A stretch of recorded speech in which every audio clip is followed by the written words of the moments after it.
Good evening, and welcome to The Big Question, the show where we discuss the most important topics facing our society today. Tonight, we're looking at a question that's being debated in many countries around the world. Should the minimum voting age be lowered to 16? Currently, in most democracies, you must be 18 years old to cast your vote in an election. This has been the standard for many years.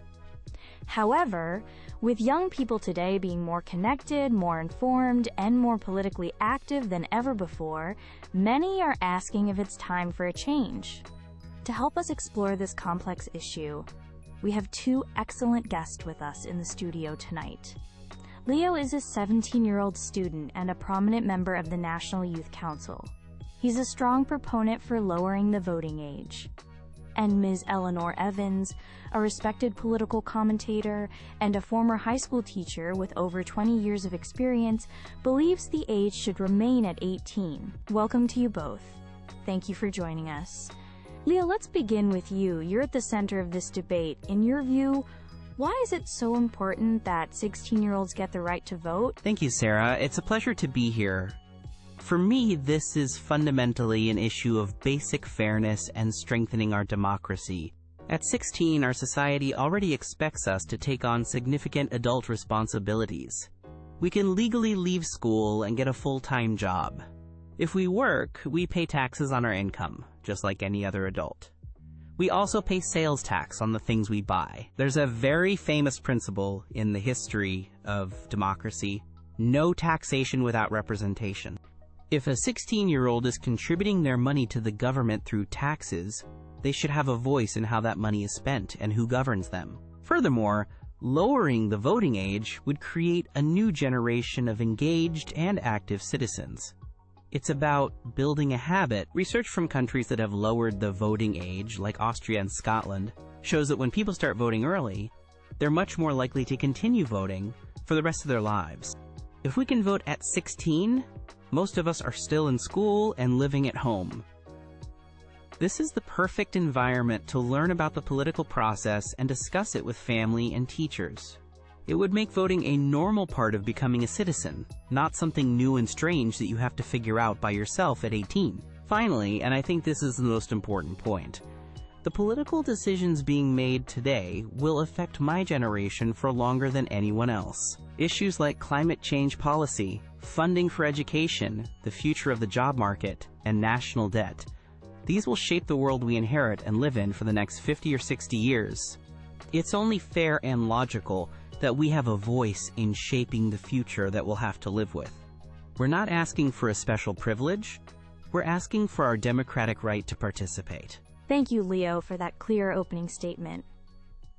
Ms. Evans, you've heard Leo's perspective. You have a different view. Why do you believe the voting age should remain at 18? Thank you, Sarah. I want to start by saying that I deeply respect Leo's passion and his engagement in these important issues. I agree completely that young people's voices are important and should be heard in our society.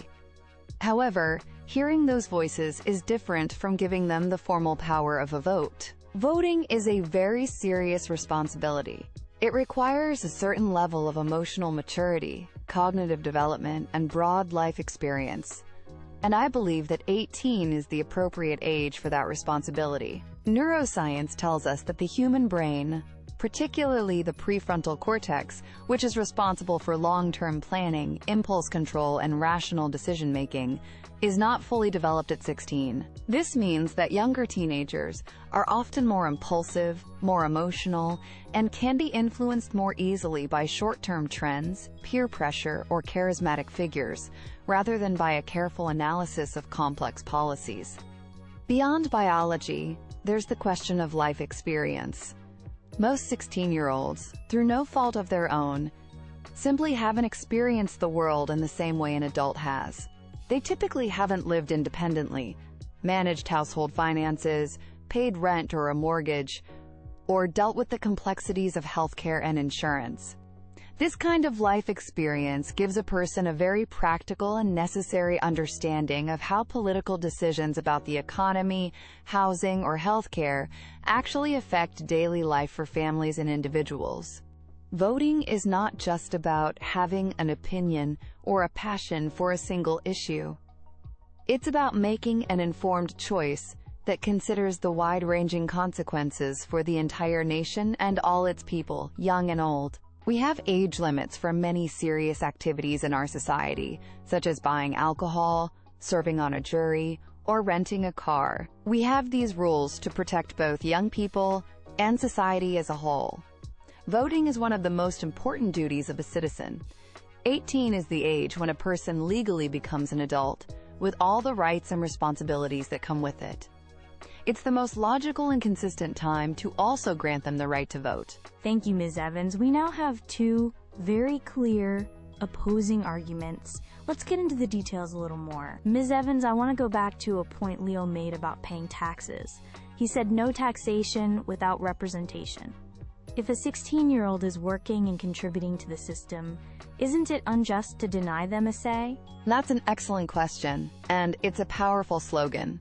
However, I believe the context is very different from its historical meaning. The vast majority of 16-year-olds who work are in part-time after-school jobs with low pay.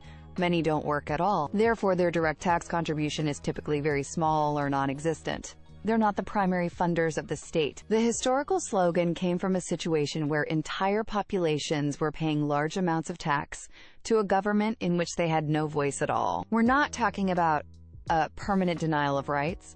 We're talking about waiting just 2 more years. It's not a punishment. It should be seen as a period of preparation for the full responsibilities of being an adult citizen, which legally begin at 18. Leo, how do you respond to that? That the amount of tax is small and that it's only a 2-year wait? I believe that argument misses the point. The issue is the principle, not the amount of money. Whether someone pays $1 in tax or $10,000, the principle is the same. They're contributing to the public budget. To say their contribution is too small to count is to say that their participation in society is not valuable. That feels very dismissive. And about waiting 2 years. Those 2 years can be very important. In a typical election cycle, a lot can change in 2 years, and a major election can set the direction of the country for the next 4 or 5 years.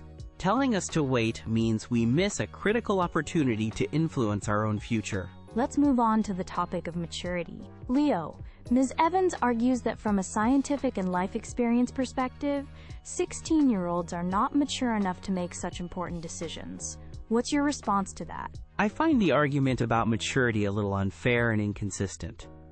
Can we honestly say that every 18-year-old is mature? Or that every 30-year-old or 50-year-old is mature and makes wise, rational decisions? Of course not. Maturity is not a magic switch that suddenly turns on when you have your 18th birthday. It's a process. Furthermore, being a good voter is not just about age or life experience, it's about being informed and thinking carefully about the issues. With the internet and social media, my generation has access to more information than any generation in history. We follow the news, we research topics that are important to us, and we discuss politics online with people from all over the world. I would argue that an engaged 16-year-old who has studied the issues and understands the party platforms might be a better, more informed voter than a 40-year-old who is not interested in politics and does not follow the news. We should not punish a whole group of people because of a stereotyped idea of what a teenager is like. We should judge people on their ability to be informed, not just their age. Ms. Evans, what do you say to that? That a well-informed 16-year-old might be a better voter than an uninformed adult? I acknowledge that there are many very bright and informed 16-year-olds like Leo. I was a teacher. I met them every day. But we're not making a law for one person. We're making a law for an entire population group. And as a group, 16 and 17-year-olds are still in a formative stage of life. The issue is not just about access to information. It's about having the cognitive framework to evaluate that information critically and to see the bigger picture. As I said, life experience provides that framework.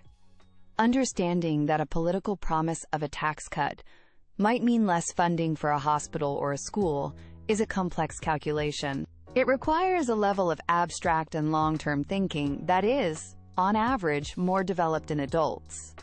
The age of 18 is a legal line that our society has drawn to mark the transition to this kind of adult responsibility.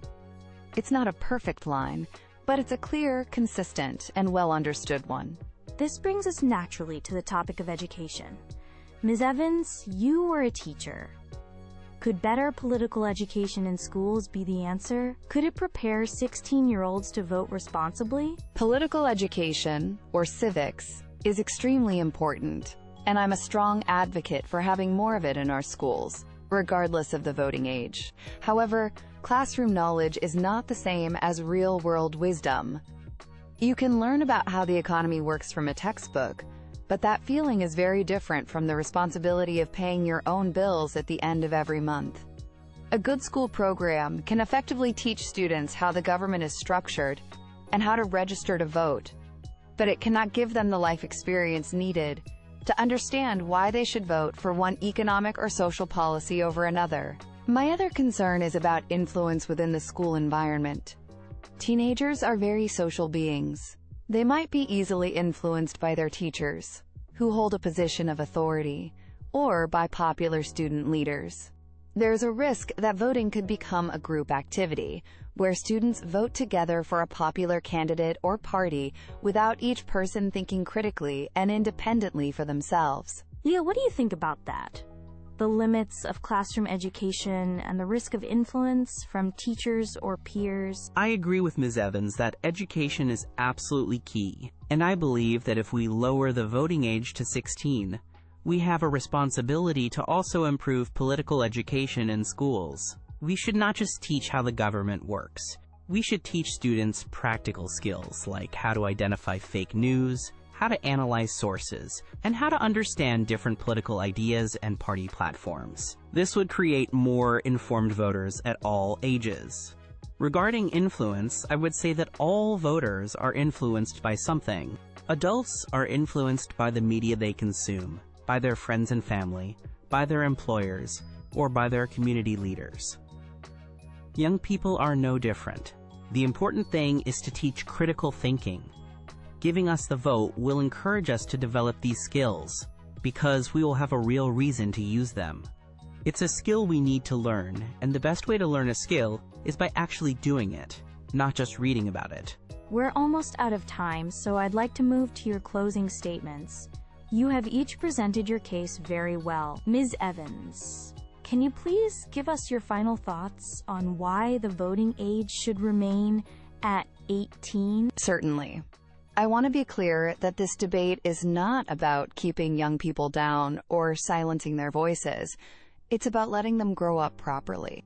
Childhood and adolescence should be a protected time for learning, for personal growth, and for developing an identity without the heavy weight of national political responsibility. The age of 18 is recognized not just in our country, but around the world, as the standard for the beginning of legal adulthood. It's a moment of transition that comes with a whole set of new rights and responsibilities, and voting fits perfectly among them. Let's give our young people the 2 extra years they need to gain more experience, to see a little more of the world, and to become the confident, independent voters that a healthy democracy truly needs.